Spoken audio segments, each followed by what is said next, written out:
truth is the most convincing story that maps onto reality, and that's why the central narrative is falling apart. Right now in the United States, people should not be walking around with masks. We must see the central narrative for the fiction that it is. We are Americans. While elections are sometimes messy, this was a secure election. The founders began the fight for human liberty and self-governance, and it's up to us to finish the job. I'll tell you what, we are in a truth emergency right now. This is the end game.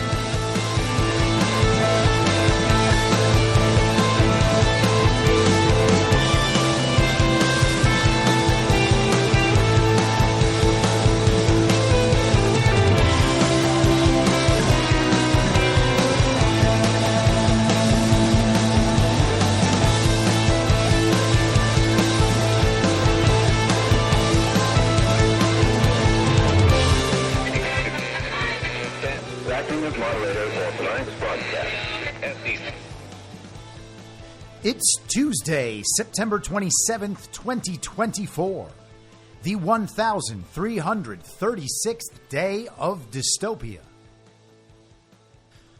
I'm your moderator, Chris Paul. Let's be reasonable. A warm welcome and hello to all of you listening through a paid subscription at imyourmoderator.substack.com. You can become a paid subscriber for as little as $50 a year or $5 a month. And in doing so, you will get the ad-free experience. You'll be able to participate in the conversation over on Substack, and you'll be invited to the interactive live stream every Wednesday afternoon. And if you can't or you simply don't want to, continue listening to the podcast for free on a wide variety of podcast platforms. And of course, Rumble. All I ask is that you share it with your friends. You can find the links to the podcast, the writing, the social media, and the merch site by visiting linktree.com/I'mYourModerator. Anyone who understands the roller coaster we've been on these past few years knows we haven't reached the end yet, and there may still be hard times to come. And as we add $1 trillion to the national debt every 100 days, we could be headed for some shaky financial times. If you're like me, you're figuring out how to diversify and make sure some seeds are planted for whatever may come. And that's one of the many reasons I think Bitcoin is part of our future. But it's not only about money. Bitcoin looks to be a critical part of the next generation of technology, communications, energy, verification, and even national defense. I'd encourage everyone to do their research and do it now. And if you're convinced of the likelihood that Bitcoin is an essential part of our future, then you'll need an on-ramp. I recommend River. River empowers you to grow your portfolio without any unwanted surprises and eliminates third-party custodians, putting you in control of your assets. Open an account with no minimum purchase requirement. You can get your Bitcoin journey started with just $1. Visit partner.river.com/reasonable to create your River account today. That's partner.river.com/reasonable. Now, I know that many of you out there understand the need to diversify assets, or maybe you're looking to protect your retirement savings, but you're not quite there yet on Bitcoin. And you feel better about precious metals? I get that too. I think going in multiple directions is wise, and I do that myself. And when it comes to buying precious metals, you want to be working with a good company. And that's why I've partnered with Goldco. Goldco is a 6-time Inc. 5000 winner, 2022 Company of the Year, and they've helped people like you and me place over $2 billion in gold and silver. And I have gotten silver from Goldco. And right now they're offering my supporters up to $10,000 in bonus silver while supplies last. Don't pass this offer up. Go to reasonablegold.com now. This is your opportunity to protect you and your family from an out-of-control government before it's too late. So don't wait a second longer. Take action today. Click on the link in the podcast notes or go to reasonablegold.com now and get your free gold kit, your free IRA kit. You'll be glad you did. All right, so we were talking yesterday about Trump Assassination Event number 2 and trying to flesh out some of the details about what happened, some of the details about Ryan Routh, and how we should look at major events like this that are designed to get everybody back on the same page. And when I talk about the design, I'm talking about the narrative responses, if not the event as a whole. We have talked many times about how often events happen for the sake of the narrative that needs to be deployed. So to some extent, it's a chicken and egg argument. And in a situation where all the details are murky and we can't verify that there are any actual events that occurred, then it makes the most sense to focus on the narrative. It also allows you to take a step back and detach from whatever emotional reaction you might have to a jarring story like this being told. What would have happened if they actually got Trump? What would happen if they get him in the future? Everything would be chaos. Everything would fall apart. And of course, we told ourselves the same story about the 2020 election. Now, I hope something like that never happens. I don't think it will happen. I don't think there's any chance it will happen. But even if it did, as terrible as that would be, thinking about how terrible that would be in the future and being scared of it right now is not going to help you analyze and understand a complicated situation. Now, there are a lot of things going on that we didn't even touch yesterday, so I want to bring some of those into the picture because most of them line up in some way with Trump Assassination Event number 2. And understanding the context allows you to understand where certain people might have motivations to act in certain ways and what regime and uniparty factions might be hoping to accomplish by threatening Trump, taking Trump out, or running a narrative about threatening or taking Trump out. And I want to start with some Trump posts on Truth Social. I actually meant to add this first one to the show yesterday. He wrote in the late hours of Sunday evening, 11:36 Eastern, "I would like to thank everyone for your concern and well wishes. It was certainly an interesting day. Most importantly, I want to thank the U.S. Secret Service, Sheriff Rick Bradshaw, and his office of brave and dedicated patriots, and all of law enforcement for the incredible job done today at Trump International in keeping me, as the 45th President of the United States and the Republican nominee in the upcoming presidential election, safe. The job done was absolutely outstanding. I am very proud to be an American." And you got to love how he called himself the 45th President of the United States. Earlier that day, he posted a couple Truth Social posts that got a lot of attention. He wrote in all capital letters with an exclamation point at the end, "I hate Taylor Swift." And of course, people had a meltdown about that. They were already mad at Trump going into the afternoon, even though naturally it's ridiculous to be mad at the president for saying, "I hate Taylor Swift." It's one of those things that people can't get over. They think we're in this close election. You're going to offend people who you need to convince to like you and vote for you because their real votes are going to change the future of this country.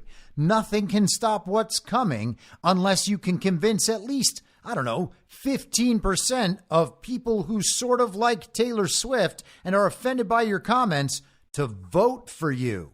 Of course, that's preposterous. It makes total sense in the false reality. It just doesn't make any sense in reality prime, because in reality prime, elections are stolen and you don't need to cater to people who are sensitive about Taylor Swift as part of their calculus on who should lead the country. Trump doesn't like Taylor Swift? Well, that's it. I'm going to vote for the lunatic communist moron. That's not how things work in reality. So that doesn't matter. What does matter? That the country learns Taylor Swift doesn't have that big of an impact. Taylor Swift is not scary, and Trump's not scared of her. MAGA shouldn't be scared of her. Her endorsement means almost nothing. Her fans are almost exclusively actual children or adults with very tiny child-sized brains inside their full-size adult heads. These are not people who need to be catered to and groveled before and doted on and caressed. You don't need to wash their feet and bring them grapes and fan them with palm fronds. They're obsessed with a pop star. Their opinions don't matter at all. Let them vote for whoever they want to vote for. Trump won by a lot in 2020, and MAGA has gotten so much bigger since then. If we had a real election, it wouldn't matter at all. But we don't have real elections, so it can't possibly matter at all. The entire point is that they're coming up with excuses to explain and justify the results of an election they might intend to steal. When Donald Trump says, "I hate Taylor Swift," nothing could be more direct, and absolutely nothing happens, Taylor Swift no longer can be used to explain a rigged and stolen election outcome. Donald Trump is not stupid, and people who get upset about this stuff do not need to protect the ears of undecided voters on behalf of Donald Trump. Now, you might say, isn't it better if we don't have presidents going after private citizens? Well, yes, maybe to the extent that they're acting as private citizens. But Taylor Swift is not acting as a private citizen. She is a paid endorser not only of the global regime and the uniparty at large, but Kamala Harris. She ran a narrative interference operation right after Kamala got handled in a debate, with the regime attempting to sell the narrative that Kamala actually crushed Donald Trump. And they're still running those headlines. Taylor Swift is a hostile political actor. She is not out of bounds. I worry far more about the politicians talking about how the speech of Americans is a threat. Regardless, the point has been made. Taylor Swift is powerless. There is nothing there. Nothing happened. It does not matter. Trump followed up later in the day saying, "The failing New York Times is a true threat to democracy!" Exclamation point. Again, all in caps. So both of those statements were made in the hours leading up to Assassination Event number 2. In the morning yesterday, Trump posted, "The rhetoric, lies, as exemplified by the false statements made by Comrade Kamala Harris during the rigged and highly partisan ABC debate, and all of the ridiculous lawsuits specifically designed to inflict damage on Joe's, then Kamala's political opponent, me, has taken politics in our country to a whole new level of hatred, abuse, and distrust. Because of this communist left rhetoric, the bullets are flying, and it will only get worse. Allowing millions of people from places unknown to invade and take over our country is an unpardonable sin." And that is an interesting choice of words. Unpardonable. Our borders must be closed and the terrorists, criminals, and mentally insane immediately removed from American cities and towns, deported back to their countries of origin. We want people to come into our country, but they must love our nation and come in legally through a system of merit. The world is laughing at us as fools. They are stealing our jobs and our wealth. We cannot let them laugh any longer. Make America great again. Allowing people to invade and take over our country is an unpardonable sin. Now, he's talking about the context of immigration, but expand the potential context there. Who has invaded and taken over our country? Well, communists, the global regime, and it turns out those are the people running the slave trade at the southern border. That's a human trafficking operation. It's a drug trafficking operation. It's a weapons trafficking operation. It's a sex trafficking operation. It's a child trafficking operation. Those are unpardonable sins. It's not just about allowing illegal immigration. The anti-immigration movement is not driven by hatred. The anti-Trump, anti-MAGA movement is in fact a hate movement, run by the same people who have always run hate movements, using all the same tactics and producing all the same results. And now we have 2 assassination events already in the books as a product of that. Now, Trump's been on one of his Truth Social posting and reposting sprees this afternoon. This morning, he encouraged Pennsylvanians to go out and early vote. He also talked about how he's eliminating taxes on tips and Social Security and overtime. And then he did something highly unusual. He reposted word for word a post that he made 10 days ago, which was a long post. We discussed it on this show because it constituted a pretty clear and severe threat to anyone who might meddle in American elections. And he sent that last week, the day after mail-in ballots were to be sent out in North Carolina. Those were delayed because of Robert F. Kennedy Jr.'s lawsuits to have his name removed from the ballot in North Carolina. And the processing of mail-in ballot applications just began yesterday in Pennsylvania. So does the timing have something to do with the process getting underway in these individual states? It's impossible for me to know that right now. But obviously, those are in parallel along that timeline, representing both of the days that he has posted this post, and I'll read it. Cease and desist. I, together with many attorneys and legal scholars, am watching the sanctity of the 2024 presidential election very closely because I know better than most the rampant cheating and skullduggery that has taken place by the Democrats in the 2020 presidential election. It was a disgrace to our nation. Therefore, the 2024 election, where votes have just started being cast, will be under the closest professional scrutiny. And when I win, those people that cheated will be prosecuted to the fullest extent of the law, which will include long-term prison sentences so that this depravity of justice does not happen again. We cannot let our country further devolve into a third world nation, and we won't. Please beware that this legal exposure extends to lawyers, political operatives, donors, illegal voters, and corrupt election officials. Those involved in unscrupulous behavior will be sought out, caught, and prosecuted at levels, unfortunately, never seen before in our country. Is he sending this out as the quote-unquote voting process begins as a reminder?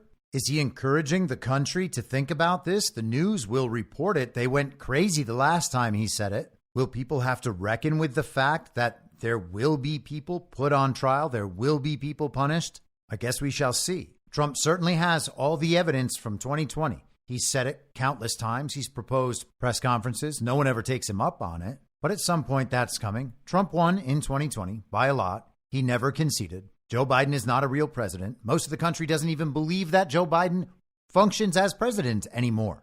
And they don't believe Kamala Harris functions as president either.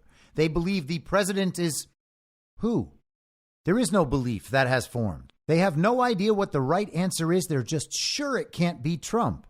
And I'm not saying I know that it is Trump. I certainly don't know that. I toy with the idea that we've been under some form of military government for a long time. I'm open to all the possibilities. I just also know that Donald Trump won in 2020 by a lot, did not concede, and took Air Force One to Mar-a-Lago on Inauguration Day with the nuclear football. And they've been trying to get him ever since. He calls himself the president. He talks about how he doesn't want to see the country devolve further. At some point, people are going to have to start wrestling with these ideas, no matter how long they've ignored them for. And this is a pattern that plays out in our culture an awful lot. There are certain things that people just simply refuse to believe could possibly be true. So they search the body, the sum total of all the wrong answers, trying to then paint a coherent picture of what the right answer actually is using only wrong answers. And of course, that's crazy, but it happens all the time because people think in motivated fashion. They have reasons to assert the beliefs, things they want to be true as though they were true. And by the way, I understand that every communist on the planet would say, I do that. I get that. But I've considered all their possible answers, and they've never even thought about mine. In fact, they deny any possibility of it despite knowing nothing about it. And then they call me crazy and try to make sure that I can never talk to anyone ever again. And I know that the same is true for many of you in your circles. You know exactly what that feels like.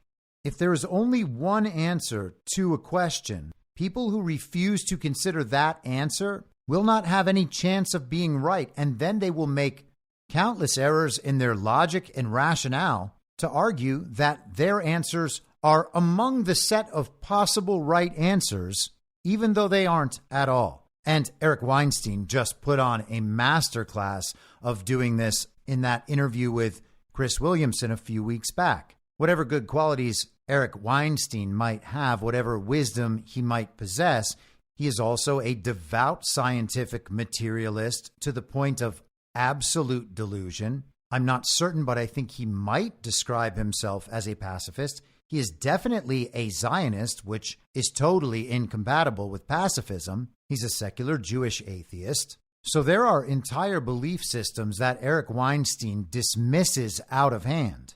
And if the right answer exists somewhere in those belief systems he has already dismissed, then he does not have access to the right answer, which means that from that point on, no matter how brilliant what he says sounds or how interesting his ideas might be, no matter how long he takes to explain them, they're still going to be wrong. And you can see this playing out all the time in online conversation from people who can't possibly fathom that the vaccines weren't good, or people who have memorized every argument about how our elections aren't stolen because they've never actually looked into the elections and formed their own opinion. People who would never look at Q because it's dangerous, those QAnons out there. People who would never look at devolution. And the list goes on about our cosmology, about religion. And I can say this as someone who used to do this. I used to be a scientific materialist. I used to be an atheist. I believed in technology. I believed in progress. I believed that humans had advanced beyond these ignorant and primitive understandings. And our access to all of this information is what allowed us to rise above all of that. That was just mythology and folklore designed to get us through the fear of what happens when we die. I look at the analysis online. I can tell almost immediately that someone has never considered anything related to Q or to devolution, anything that might be called a conspiracy theory. It's easy to recognize when normies just find the groove in the record and keep skipping. They can't get through that groove. They keep repeating the script that they've learned over and over again as though it constitutes an argument. People saying now for nearly 4 years that Trump lost all the election cases. This was even a thing in the debates the other night. Oh, the audits, they showed that everything was fine. Trump lost all the lawsuits. There's no way that election was stolen. Well, that doesn't make any sense, and it proves that someone's never looked, and they took all that information from authority. I know where the information came in. I can immediately understand that they ignored all the information that came out of the larger Q community, people who were analyzing the posts and doing deep research. Even if the posts were totally wrong, the research is still there. And Q followers, just like those of us who pay attention to things with a devolution mindset, we've considered and learned about ideas that those people have never even heard of. If any of those ideas are relevant in the context of what's happening right now, they have cut themselves off from all of them. And it turns out that all of those ideas are relevant in the context of what's happening right now.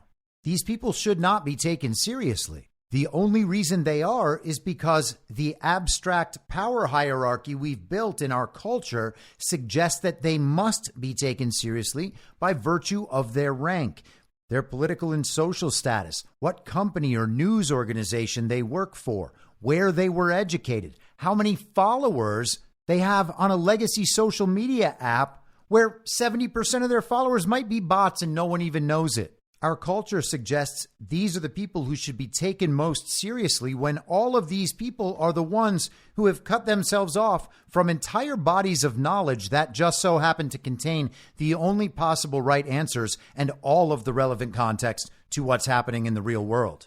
But let's continue.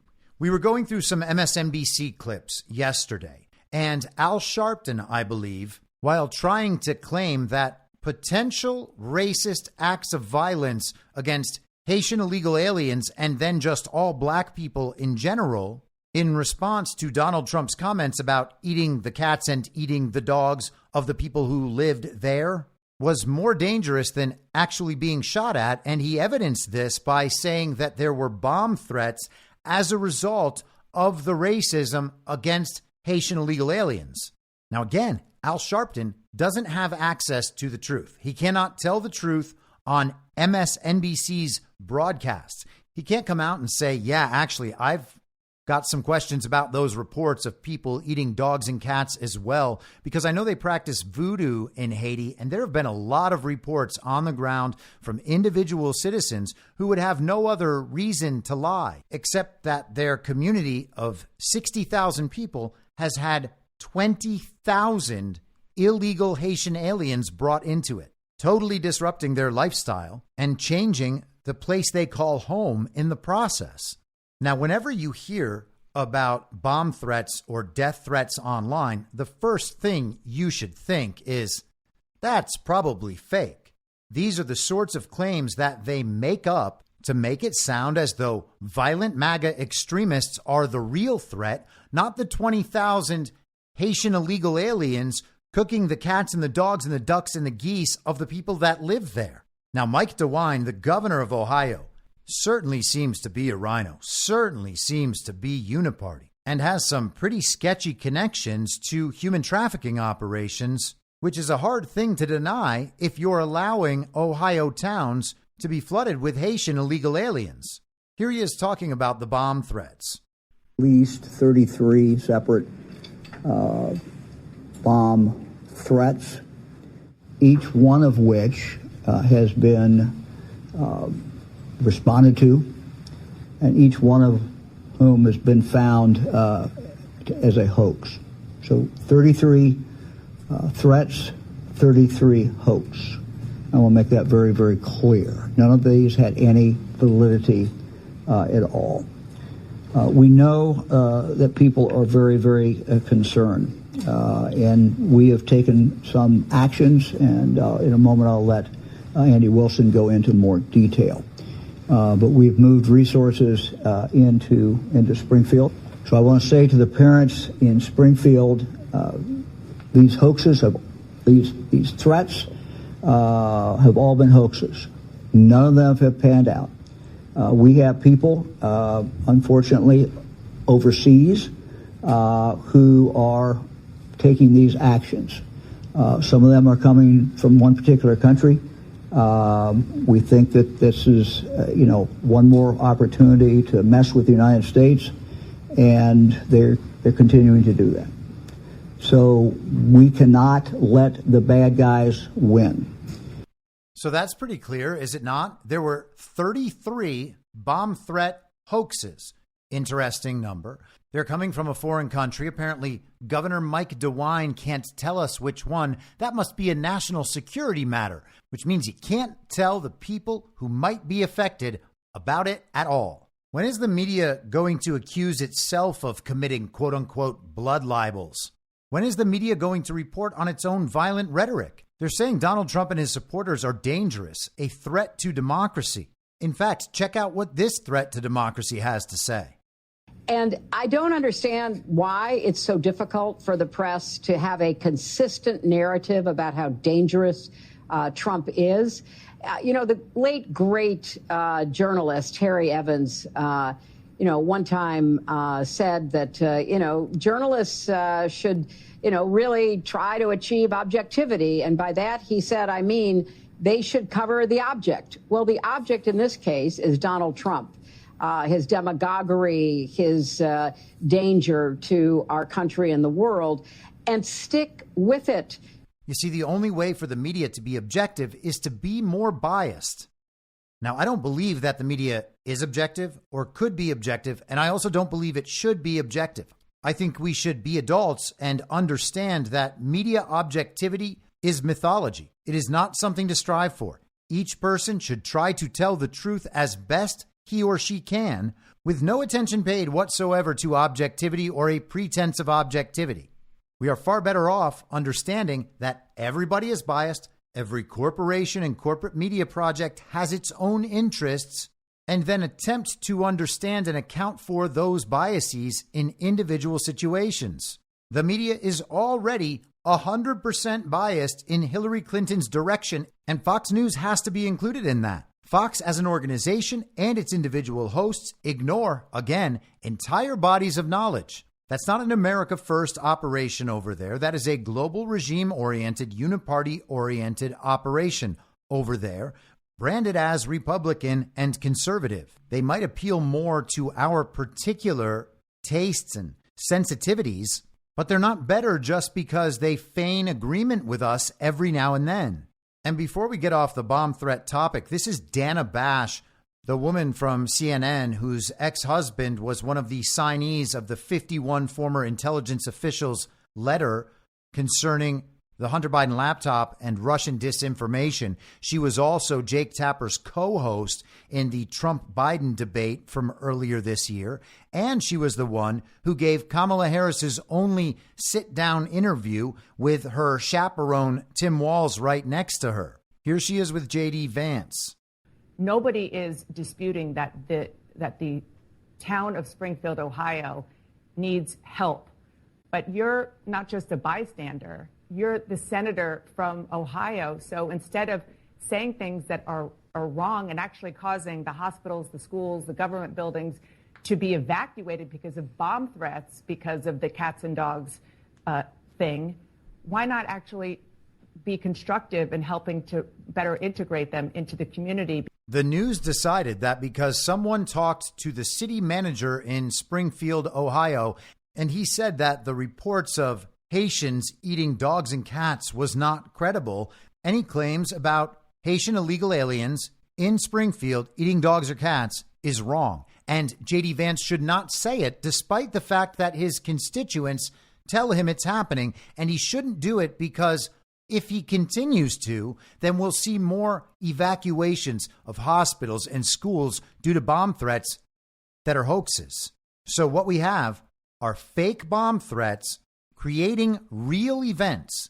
The alarm goes off in the hospital. The alarm goes off in the school. Everybody tries to remain in an orderly fashion while panicking inside and exiting the building, getting to a good, safe distance where they will then watch the cops use all their special bomb detection gear and then finally give the all clear. Think about the fakery involved here. Let's just assume that the claims of the Haitian illegal aliens eating the cats and dogs, the ducks and the geese is true. For the sake of argument, even though it has been substantiated by countless normal Americans in multiple different venues, there have been videos that go around online. I cannot confirm the authenticity of those videos in any way. You can disregard them or you can include them as information among other information.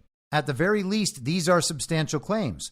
But to get people to stop talking about them, the media is reporting bomb threat hoaxes as though they were real. The hoaxes themselves then spawn actual events that confirm the validity of the bomb threats as real, despite them being hoaxes. Then the news reports it and spreads fear. At nearly every level of this, there is no actual except the event directly caused by the narrative deployment. Speaking of the debates and general media bias, we talked last week about the potential of an ABC whistleblower claiming that arrangements were made prior to the debate to make sure Kamala Harris was well prepared for what questions might be asked and that Donald Trump would be fact-checked where Kamala Harris would not be. Her sorority sister was one of the moderators, one of her best friends who's married to Kamala's husband's best friend is the co-chairman of Disney Entertainment, and her office oversees ABC News. And of course, we had Donna Brazile, the woman who gave Hillary Clinton's campaign the debate questions in 2016 in her primary debates with Bernie Sanders, on the ABC News broadcast of the debate. Well, what is purported to be that whistleblower's affidavit was posted online over the weekend. So let's go through some of that.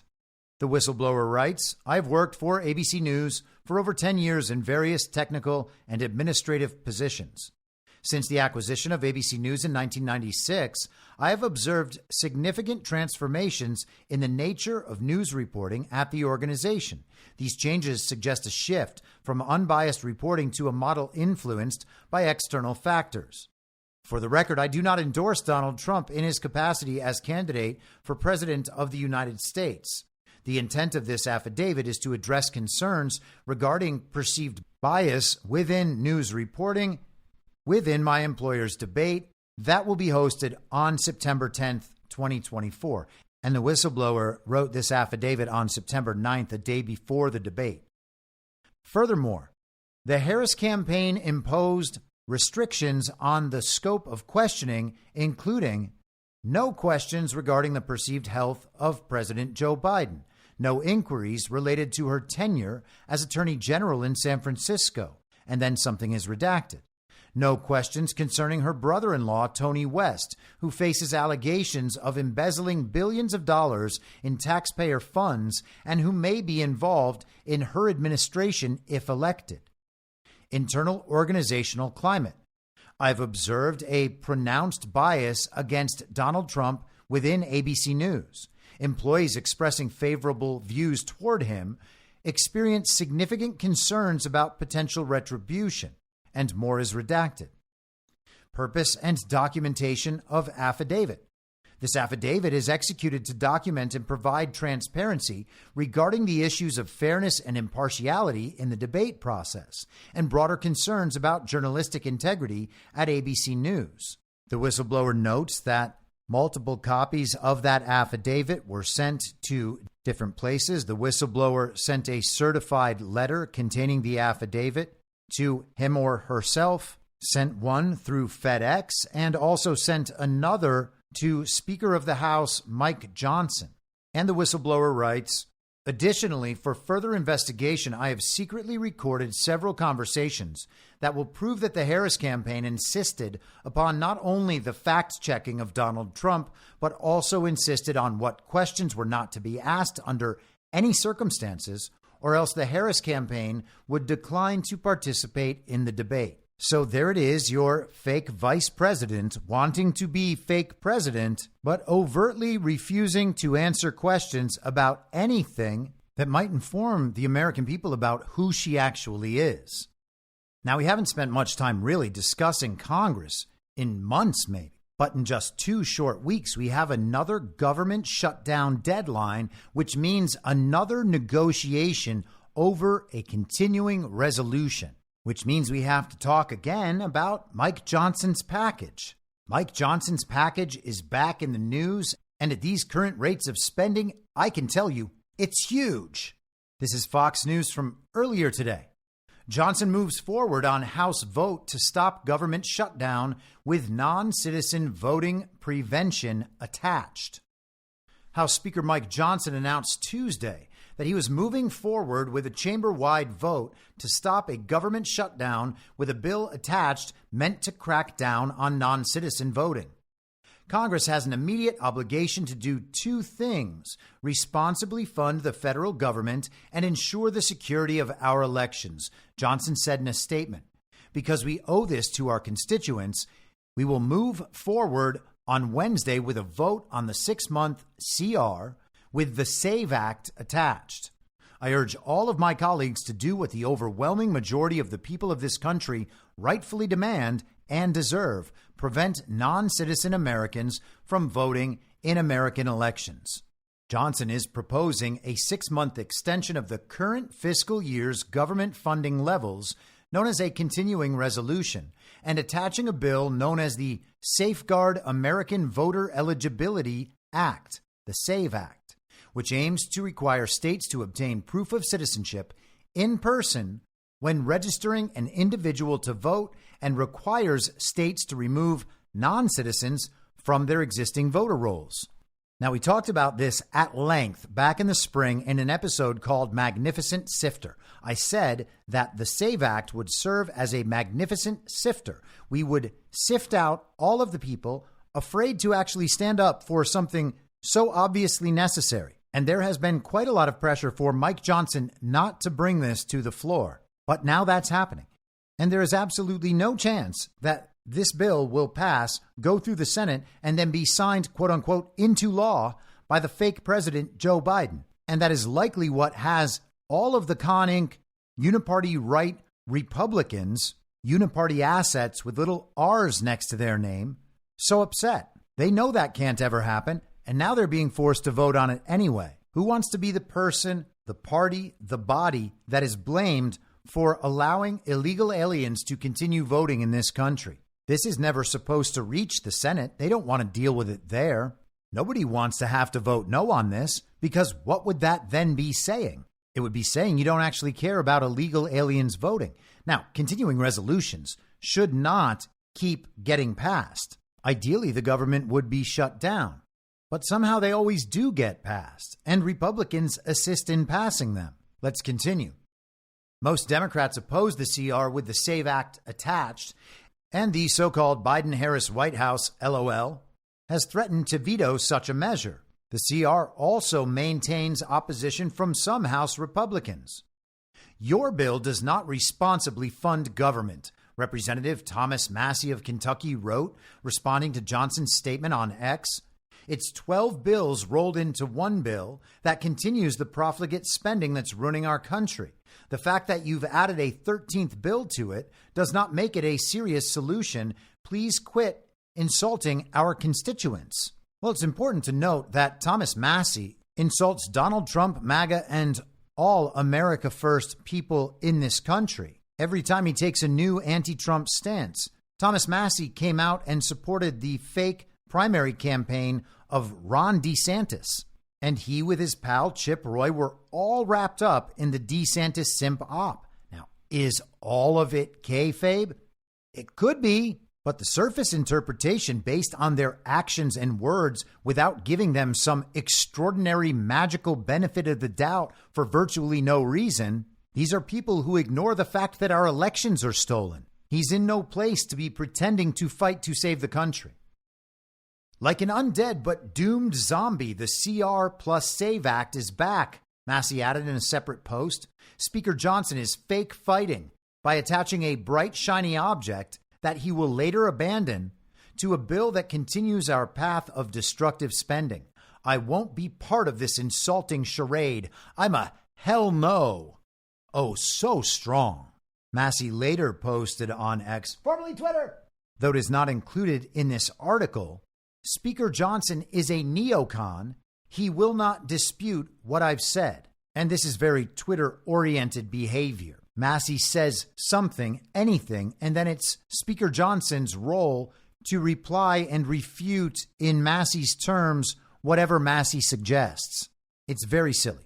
And by the way, I'm sure that some of you out there are Thomas Massie fans. I used to be. I totally get it. He says the right things. He seems like a normal guy. He spoke out about the Israel lobby, and then it was reported that his wife was killed.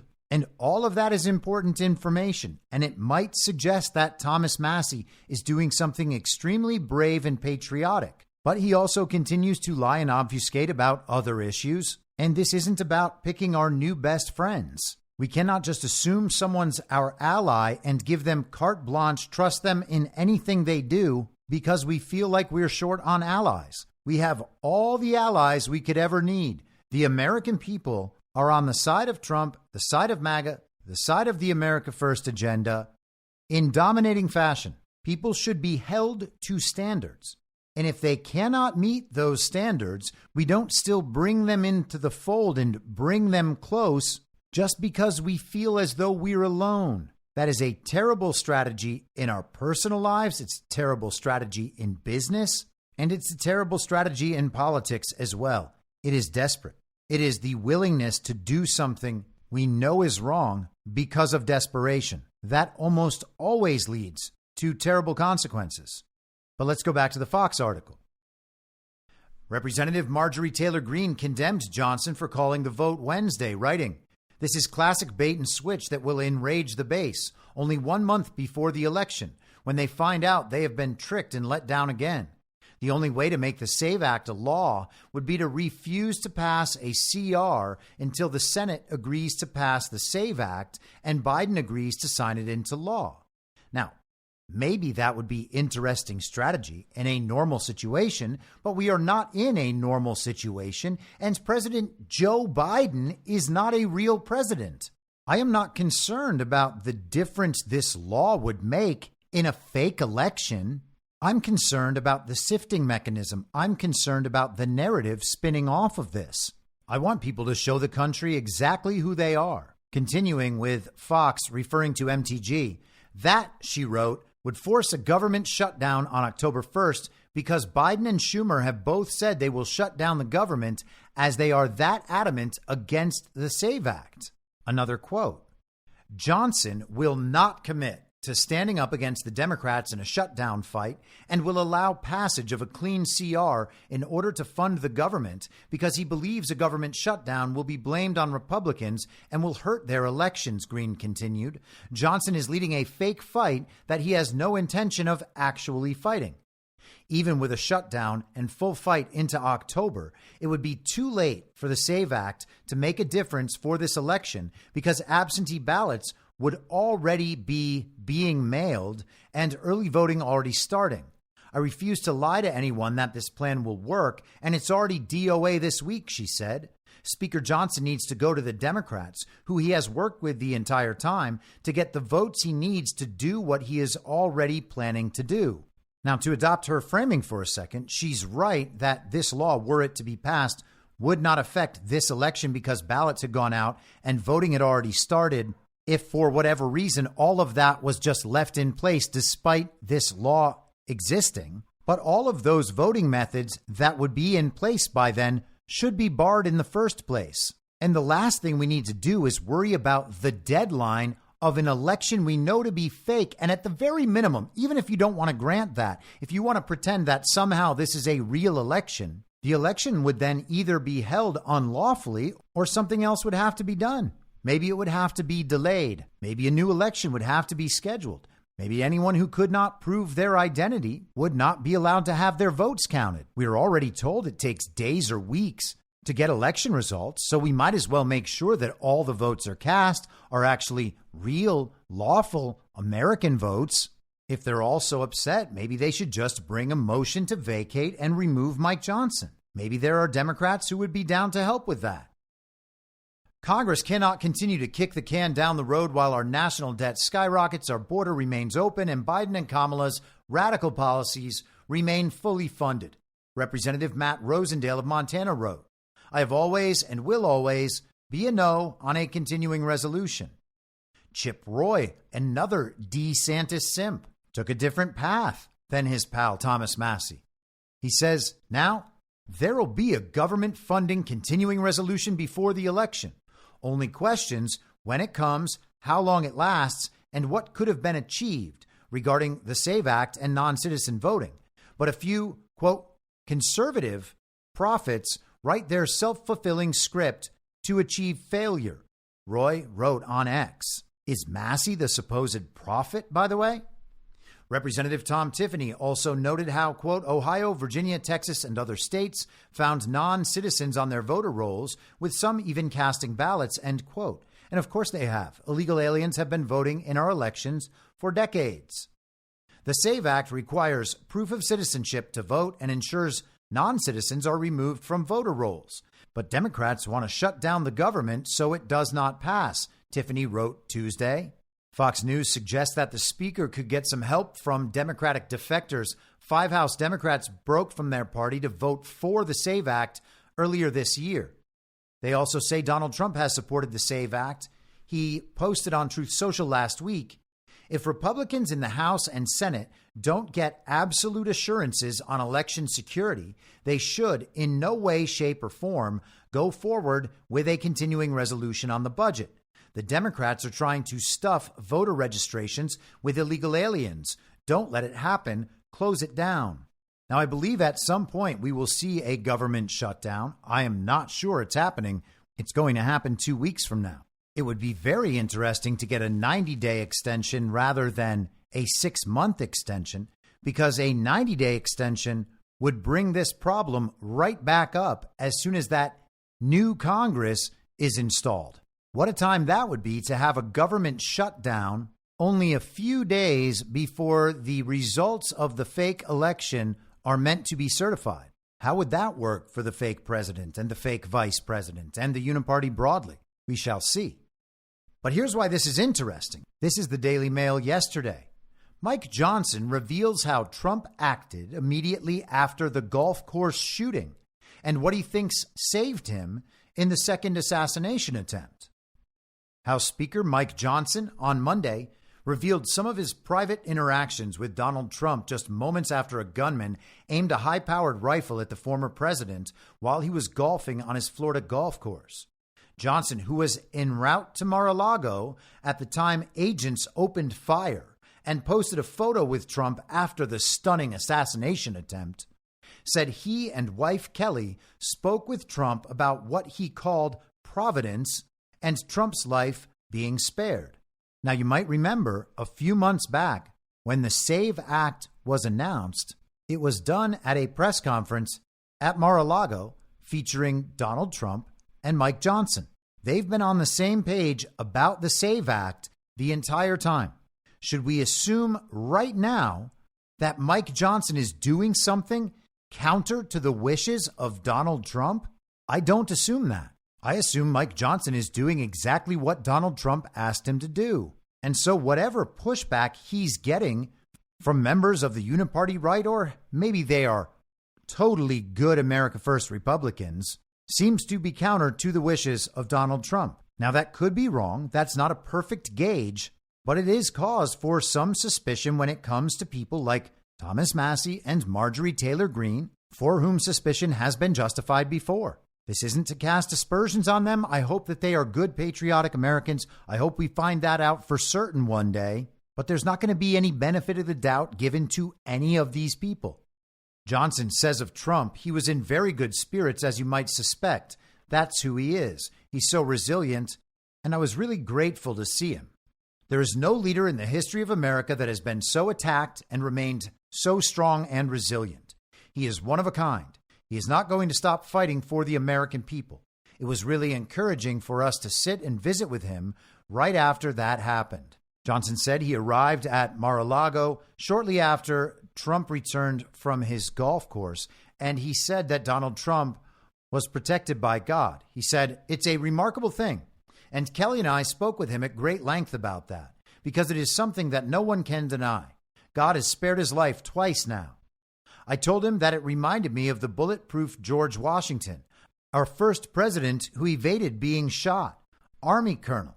The famous incident in the French and Indian War where they all took shots at him and bullet holes went through his jacket and didn't take him down. That event took place, ironically, less than 50 miles from where President Trump was shot on the stage in Butler, Pennsylvania. And there is a picture of Mike Johnson that he posted on X, formerly Twitter, with Donald Trump in a golf shirt, his wife Kelly on the other side of Trump, Johnson and Trump both giving the thumbs up, Trump with a big smile on his face, Mike Johnson and his wife both smiling. And in that post, Johnson wrote, "Kelly and I are departing Mar-a-Lago, where we just spent a few hours with President Trump and are thanking God for protecting him today, once again. No leader in American history has endured more attacks and remained so strong and resilient. He is unstoppable." The Daily Mail includes more of his comments from that Fox News interview. He said, "These things are not accidents. It's not luck. I believe it's providence, and we talked about that. It's a remarkable thing. It would move any man's heart. I think it's moved the president's. And it's just something he's processing right now." And what I understand happened is that those agents that were with him yesterday saw that barrel of that gun between the bushes on a golf course. I mean, that's a difficult thing to spot. Thankfully, they did. Unlike in Butler, they did not pause. They immediately pulled their weapons and fired. So Johnson was at Mar-a-Lago for a meeting with Donald Trump right after Assassination Event number 2. And Donald Trump took a picture with Mike Johnson, Trump still in his golf clothes. And I think that's maybe a little strange because Donald Trump was said to be on the 5th hole. So it still would have been a while before he was finished. You'd think it would be a little strange that he has a meeting scheduled with the Speaker of the House and he goes golfing, especially because the golfing was never actually scheduled. And this Ryan Routh guy was apparently at the golf course waiting for Donald Trump for 12 hours. The @Amuse account on X, formerly Twitter, posted about MSNBC being there to film Trump playing golf as though they were paparazzi hiding out for that shot. Very strange because most news outlets weren't covering Trump rallies, but they were there for the Butler rally. There are pictures supposedly of Trump from the scene of the potential shooting with Donald Trump in a full suit. There are far too many weird occurrences related to this reported assassination attempt. But before we move on from Mike Johnson's package, Elon Musk responded to the tweet Johnson posted on X, formerly Twitter, saying, "The fate of America may depend on this vote." Now, the surface level implication is that without this vote, illegal aliens will be voting in this election coming up, and they would then tip the scales for Kamala, and then all would be lost to the communists. But I think it's highly improbable that Elon Musk actually believes that. So it seems like he's providing some narrative shielding, as my friend Burning Bright would say, for Mike Johnson when it comes to attacks from people like Thomas Massie. We should also allow for the possibility that something far bigger is happening off screen that we may find out about as this process plays out. Now, Candace Owens, of all people, did a podcast that she released today where she forwards the idea that Trump should drop JD Vance as his running mate in this fake election because these assassination attempts are designed to take Trump out of the picture and leave the role of next president and all of our future king to JD Vance, a man whose background she describes as being similar to Barack Obama's. People would object, citing his military service, but of course, Dan Crenshaw and Adam Kinzinger both have military service. We can honor members of the military while understanding that not all of them are saints, not all of them are patriotic Americans. Some of them happen to serve the Uniparty or the global regime for whatever reason. There are reasons to doubt JD Vance. There are other reasons to think he's a good guy. But he does not have to be a bad guy to understand that he is far preferable to the global regime and the military-industrial complex compared to Donald Trump. JD Vance was named the running mate in the fake election 2 days after Assassination Event number 1. Vance's mentor and benefactor, Peter Thiel, was in a heated argument at a billionaire confab in Sky Valley, Idaho, 2 days before the assassination event. It's been a strange situation the entire time. And some of the strangeness of that event lines up pretty well with some of the strangeness of this event. I said yesterday, the people pushing this narrative immediately were Sean Hannity and the New York Post, both Murdoch media assets, and Lindsey Graham, who had a long history with Ukrainian Nazis, supposedly the connection here with this so-called would-be assassin Ryan Ralph. The working theory is that someone on the inside let people know about Donald Trump's golf schedule. So I'm certainly not saying I know Candace Owens to be correct. I virtually never think I know Candace Owens to be correct. Candace Owens does not seem to produce too much of her own original thought. But it's not a totally implausible picture she's painting. The crazy thing is, she suggests as a replacement Thomas Massie, of all people. Let's continue. Donald Trump last night participated in a conversation on X, formerly Twitter, in the Spaces feature. It's basically a live audio-only conversation hosted like a podcast, and depending on the format, people from X, formerly Twitter, can participate. They did this space to promote the new Trump project, World Liberty Financial. This had been scheduled for some time, and they chose to go forward with it despite the assassination event. And so let's start out with this article from Bloomberg today. Trump unveils crypto project, says U.S. should dominate sector. Donald Trump headlined an event billed as the unveiling of a crypto platform promoted by the Republican nominee and his sons, putting the spotlight on a niche digital asset sector with a history of controversy. The project, World Liberty Financial, will be part of the decentralized finance segment of digital assets and is supposed to help with financial security and be able to transact freely. Trump's son, Donald Trump Jr., said in an X Spaces live stream on Monday, "I think it's a real problem that needed to be addressed, and honestly, I think this is the way," Don Jr. said after comments from his father. The launch came a day after the former president emerged unscathed from a second apparent assassination attempt, the latest shock to roil the presidential contest. The Republican nominee has pivoted to courting the digital asset sector in search of donations and votes amid a tight race for the White House, even vowing to make the U.S. the crypto capital of the planet. His stance is an about-face given that he previously denounced Bitcoin as a scam. And that paragraph is a bit dramatic in all of its claims. The assumption that he is doing this for donations and votes is preposterous. First off, he knows the elections are fake. Second, he's got plenty of money. On the goal of becoming the key crypto hub, Donald Trump said, if we don't do it, China is going to do it. China is doing it anyway. But if we don't do it, we're not going to be the biggest, and we have to be the biggest and the best. Trump's sons, Eric and Don Jr., began promoting World Liberty Financial on X and Telegram in recent weeks. Decentralized finance, or DeFi, is an arcane crypto sector where people trade, lend, and borrow digital assets peer-to-peer using automated software. The effort is consistent with Trump's pro-crypto policy stance, said Campbell Harvey, a finance professor at Duke University. It's one thing to say you are pro-crypto and another to launch a company in the space. The former president's profile may make many people more aware of DeFi, proponents of which often claim gains in efficiency resulting from cutting out traditional intermediaries like big banks. Critics argue the sector rests in a regulatory gray zone and is prone to hacks, a bugbear for crypto as a whole. Yes, it's very, very scary. What we need to alleviate our fear over those potential hacks and that regulatory gray zone is to return to the loving arms of the big banks. Here's Donald Trump in a short video last week talking about this. Join me live on Twitter Spaces at 8 p.m. this September 16th for the launch of World Liberty Financial. We're embracing the future with crypto and leaving the slow and outdated big banks behind.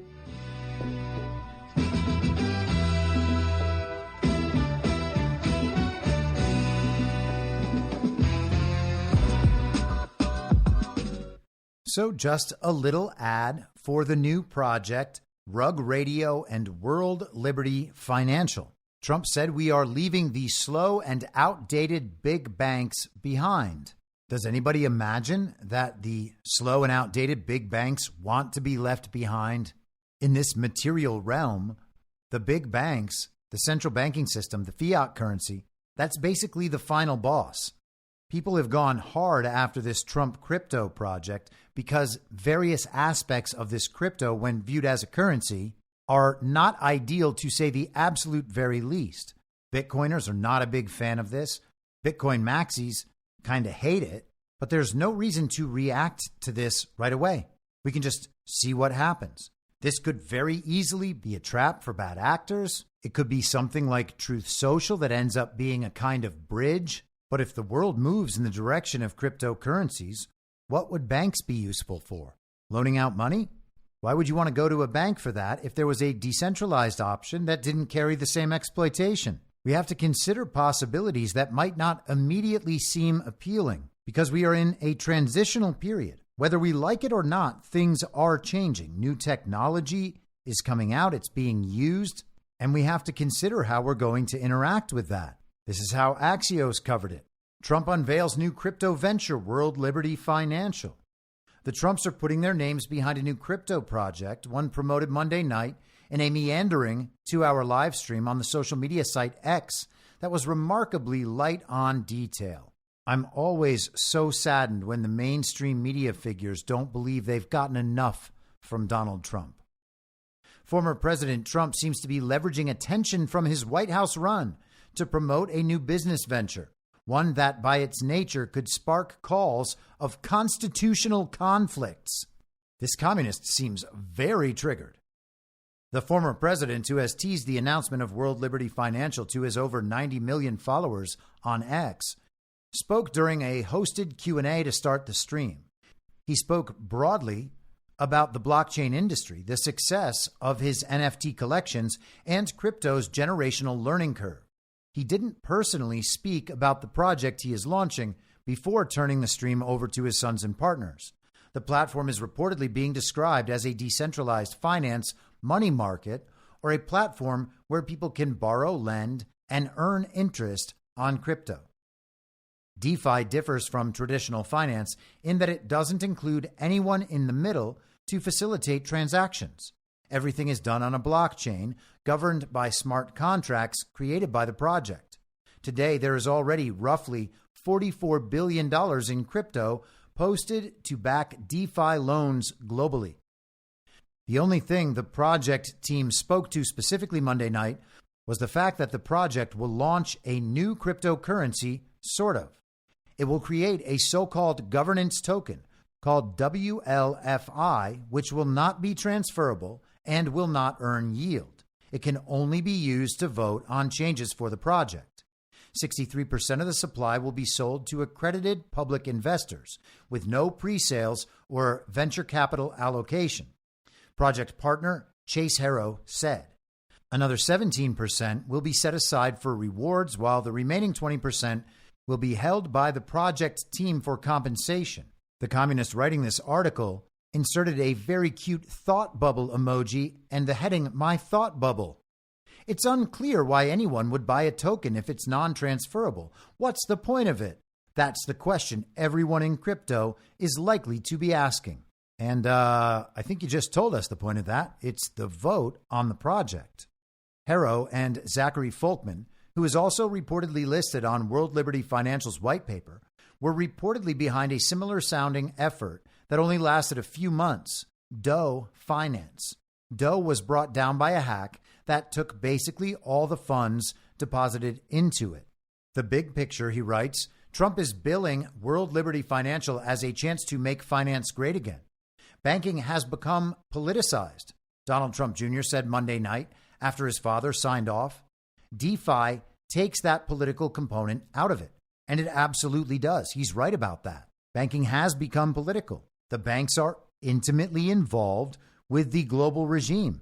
If people are getting debanked for their political stances or their participation in political events, that is a huge problem that must be solved. In addition to that, a parallel economy is being built from the ground up. There have to be things like this to replace those old and obsolete big banks. The communist writing this for Axios says, either way, one burning question is whether a sitting president could even be associated with such a business. DeFi, by its nature, is permissionless. There's no identity checks at the door for users. As one DeFi advocate said at a congressional hearing recently, that is the epitome of financial inclusion. But that also means there's nothing to prevent foreign governments from using it heavily in hopes of currying favor with the Trump administration, which raises questions about the Constitution's emoluments clause. We're all the way back to the emoluments clause. They are making up a potential worst-case threat scenario, then suggesting that Trump is surely going to be guilty of it, and therefore then this whole thing amounts to something he should be constitutionally barred from doing. The constitutional problem is the president cannot take an emolument, money or things of value, from a foreign government without permission from Congress. Stetson law professor Ciara Torres Spelisi tells Axios. Except the thing is, they're screening all the people who might own these tokens. This is so silly. So if profits from the project came from constitutionally prohibited sources, she says, it raises the same issue, if they ever reach Trump. However, she also noted that the courts punted on these issues in his first term. It's almost like all the commies in the media might be wrong about the emoluments clause or what Donald Trump is actually doing.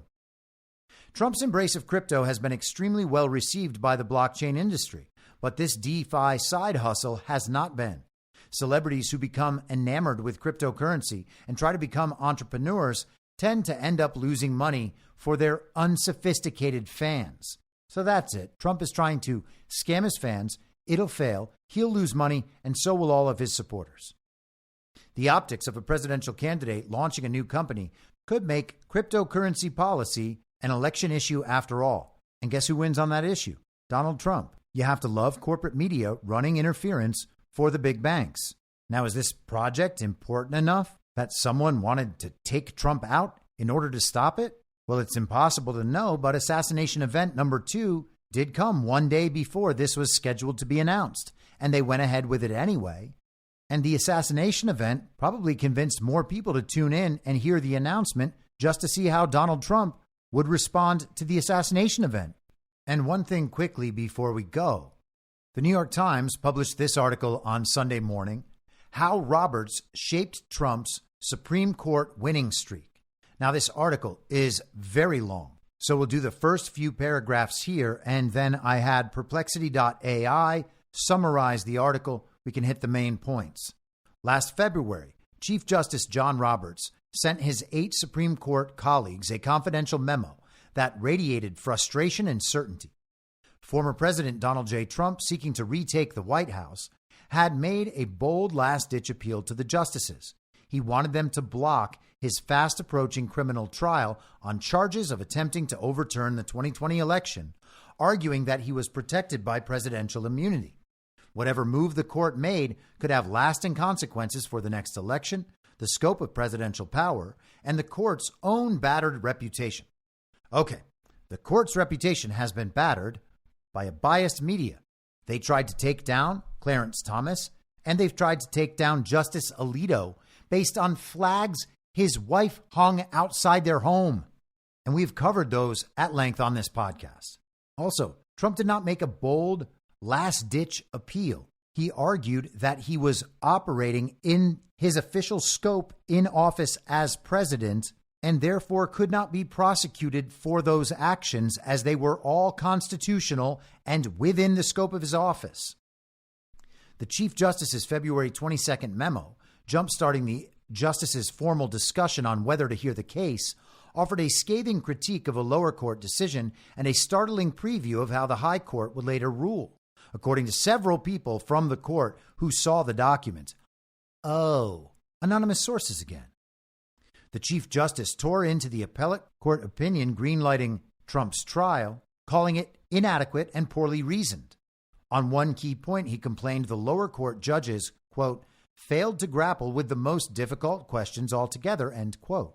He wrote not only that the Supreme Court should take the case, which would stall the trial, but also how the justices should decide it. I think it likely that we will view the separation of powers analysis differently. From the appeals court, he wrote, in other words, grant Mr. Trump greater protection from prosecution.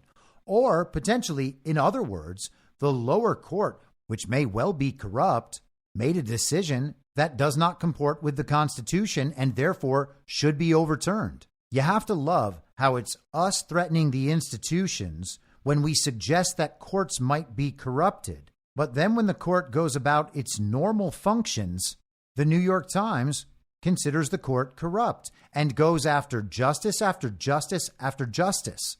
Clarence Thomas took trips with a friend of his, and the friend paid. That's corruption. Samuel Alito's wife hung a flag upside down and then hung another flag somewhere else. That's practically insurrection. John Roberts wrote a memo disagreeing with a lower court as his job demands he do. They're also biased toward Donald Trump. And this is what you might call playing the refs. They are trying to set the conditions to force Supreme Court justices to decide cases in the direction of the uniparty, of the global regime. They are trying to delegitimize this court in the eyes of the public because there might be decisions coming out that they don't like very much. Sooner or later, the chickens are coming home to roost with all of these election issues. Now let's move to the summary of this article. Roberts authored the majority opinions in all three cases related to January 6th and Trump's legal challenges, and that is not remotely unusual for a Chief Justice. The gist of the rulings is listed. A ruling allowing Trump to remain on the ballots in Colorado, an absolutely justifiable decision by every measure. A decision limiting the scope of the charges against some January 6th rioters, again, totally justifiable. An expansion of presidential immunity that pushed Trump's trial past the election. That is not bias. None of that is any sign of bias. All of those cases were decided correctly. The Chief Justice took an unusually active role in these cases, sometimes surprising other justices with his level of involvement. And of course, that's according to whom? In the Colorado ballot case, Roberts initially sought unanimity, but ultimately sided with conservative justices on a broader ruling about Congress's role in enforcing the constitutional ban on insurrectionists holding office. Donald Trump has never been tried nor convicted of insurrection. In fact, it's not even possible for Donald Trump as president to commit an insurrection. Donald Trump is the person in that role who declares that an insurrection has occurred. The only basis for that insurrection claim was a Colorado judge taking the word of the sham January 6th committee. Roberts took over the writing of the opinion in the January 6th rioters case from Justice Alito, possibly due to controversy surrounding Alito's wife and flags associated with the Stop the Steal movement. Again, the New York Times created that issue. That is not a real issue, and there is no reason to believe that Roberts doing that changed the decision in any way or suggests any bias whatsoever. The article also suggests that Roberts' actions contradict his public image as a moderate institutionalist, instead showing him actively steering the court in a direction that benefited Trump. That's required if you're going to be a moderate institutionalist. Sometimes you go with one side, sometimes you go with the other. The reason he is identified as a moderate is because he so often goes the way the uniparty regime wants him to go. So we have a new effort to delegitimize the Supreme Court in the lead up to a quote-unquote election process that is sure to lead to a lot of activity in the courts. All right, we will leave it there. The interactive live stream for paid subscribers tomorrow will be at 6 p.m. Eastern. I will send the link to access that live stream tomorrow in a Substack post. And if you would like to ask a question for the Q&A portion of the live stream, by all means, go ahead and do it in the comments there. As for this podcast, I will be back on Thursday at the same reasonable time on the same reasonable podcast network. I don't have a network. Masks and lockdowns don't work. They lied to you about a pandemic, and Joe Biden will never be president. In my mind, that's the end game. If you're listening for free and would like to support the show, the best way to do that is by signing up for a paid subscription at imyourmoderator.substack.com. You can find the info stream over on Telegram at t.me/veryreasonable. The merch site is cancelcouture.com. And for all my other links, you can visit linktree.com/imyourmoderator. And I'll see you soon. Down on the range.